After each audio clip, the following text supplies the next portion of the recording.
Hello friends, welcome to Thiraikalam. இந்த வீடியோவில் பரபரப்பாக போயிட்டுருக்க கார்த்திகை தீபம் சீரியலோட சூப்பர் ப்ரோமோன்னு வந்திருக்கு. அதை பற்றி தான் பார்க்க போகிறோம். அதுக்கு முன்னாடி நம்ம சேனலை கொஞ்சம் சப்ஸ்கிரைப் பண்ணி சப்போர்ட் பண்ணுங்கள் ஃப்ரெண்ட்ஸ். அதாவது பார்த்திங்கன்னா, சந்திரகலாவும் மருதும் சேர்ந்து என்ன பண்ணுறாங்க அப்படின்னு பார்த்தீங்கன்னா, சாமுண்டீஸ்வரி குடும்பத்தை மொத்தமாகவே கொல்றதுக்கு பிளான் பண்ணுறாங்க.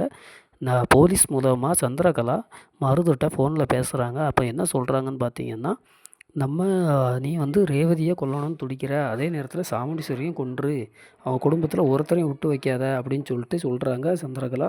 இதுக்கு சம்மதிக்கிறார் மருது. அதனால் போலீஸ்லேருந்து மருதை தப்பிக்க வைக்கிறா சந்திரகலா. தப்பிக்க வைக்கிறது மட்டும் இல்லாமல் அவன்கிட்ட ஒரு கன்னை கொடுத்து, நீ அவங்க வீட்டுக்கு போய் எல்லாரையும் கொன்று அப்படின்னு சொல்லிட்டு அனுப்பி விட்றா சந்திரகலா. அவன் மருதம் என்ன பண்ணுறான் அப்படின்னு பார்த்தீங்கன்னா, துப்பாக்கியோட 4-5 பேரோட சாமுண்டீஸ்வரி வீட்டுக்குள்ளே போய் வீட்டை ஹைஜாக் பண்ணிடுறான். அடுத்து ரேவதியை கொலை பண்ணுறதுக்காக தேடுறான். ரேவதி ஒளிஞ்சு கிடக்குறா. அந்த நேரம் நம்மளோட ஹீரோ என்ட்ரி, அதாவது கார்த்திக் என்ட்ரி கொடுக்குறாரு. வீட்டில் உள்ள எல்லாரும் பயந்துக்கிட்டு இருக்கும்போது கார்த்திக் கரெக்டாக கதவை தட்டி உள்ளே வர ட்ரை பண்ணுறாரு. மருதும் அந்த நேரம் பார்க்குறான், யாரா அது இந்த நேரத்தில் அப்படின்ட்டு.